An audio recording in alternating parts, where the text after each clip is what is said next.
This is the Sprinter Mom with Lashes On podcast. Hey guys, it is Sara with Sprinter Mom, Lashes On. I am back again, home from Rocky Point, Mexico, where we celebrated Ryan's 40th birthday. It was amazing and wonderful and just so nice to be able to bring some family members along this time and have the kids all be together, and celebrating him was just a highlight for me. I know I was preparing like weeks in advance for just some special surprises. And I'm really thankful for our nanny, Rachel, who helped me with that. And we were able to get some matching bathing suits and some games together and some pictures from my mother-in-law, who also helped gather some supplies. And it was so fun.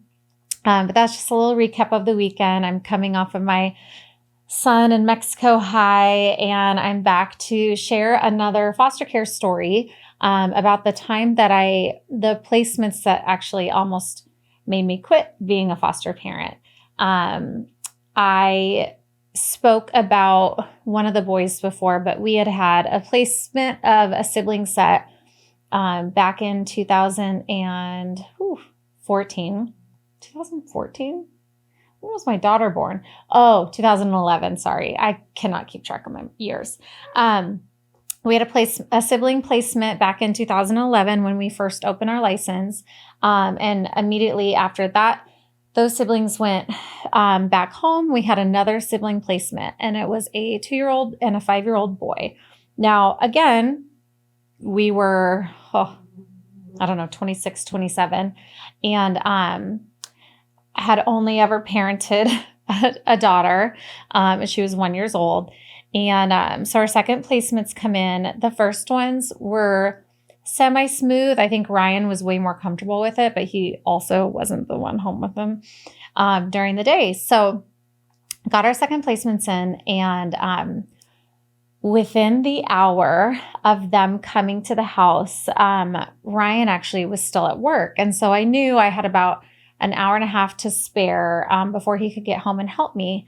And, of course, going through the awkward welcome and the awkward, you don't want to say we're so happy you're here because it's such a sad situation. And just a hi, come on in, get comfortable with where you're going to be sleeping, and some of those general things that you do when they first come in. So it happened to be around probably 3:30 in the afternoon. And so I was getting dinner ready and watching the kids play. Brooklyn, of course, was 1 year old. So she was toddling around the house, but, clearly not independent or whatnot. And I came around the corner. Our kitchen was in this area where we had a table where you could eat on one side, and then our couches on the other side. And then there was this hallway, so you could loop around the hallway and get to the kitchen from both sides, but you couldn't see the hallway. And so I peeked around the corner to just check on the kids because everyone had been playing and walking around, getting used to the house and getting used to the toys. And I come around the corner, and the 5-year-old boy has my 1-year-old daughter in a chokehold.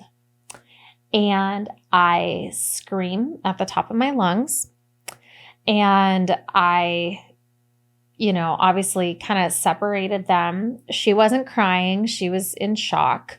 And I held myself together, and started playing again. Tried not to walk away again, and was doing, different things. And I think I was cooking spaghetti that night because, truth be told, I literally only know how to cook about 4 or 5 things. Spaghetti is one of them, and it's one that I'm decent at. And no, I don't make my own pasta. It's ragu sauce.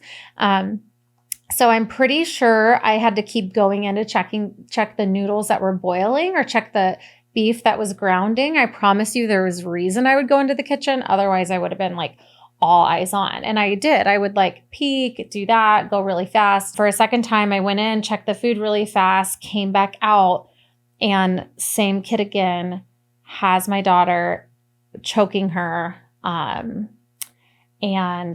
so I split them up. I didn't freak out. I kind of because you're what is happening? I didn't freak out. I didn't I didn't shame him. I said nice hands. We used nice hands. Because again, he was probably coming, and when I look back at it, I know he was probably coming from a house where dad might have put hands on mom. And I can't say that as a fact. But some of the reports and stuff that I had read, it very much predicted that that's what he had seen. And so when he was doing that to my 1-year-old, for a 5-year-old to do that to a baby, in my mind, it was learned behavior. But I also, from that moment forward, was never really like the same again in that placement situation. Ryan actually got home from work. This was like the time before like you were texting a ton and whatever. And Ryan got home from work and I told him what happened, and I was very calm and I held myself together. And then he took over with the 2 boys and our daughter, and I went into our bedroom and I laid down face down on the bed and just bawled my eyes out. I bawled my eyes out, and I knew we had made a mistake, and I felt like I had put my daughter in danger, and it was probably the worst feeling I've ever felt as a parent. And there were multiple occasions that I had really tough instances with these 2 boys. And really the bottom line was they were angry. They didn't understand why they were removed. They didn't understand why they couldn't see their parents. Their parents were also really angry. They used to have to sneak Ryan and I out the back of the DCS office because they never wanted the parents to see who we were in person. And apparently they weren't very friendly or nice, which of course, you're angry that you don't have your kids with you. So that's fair. But I think that anger really played out in the 5-year-old as well. And so for the 6 weeks that we had those boys, I had some really interesting experiences, and a lot of tears were shed. And I'll share some of those stories later, but I can tell you that at the end of it, it turned into a disruption for our family.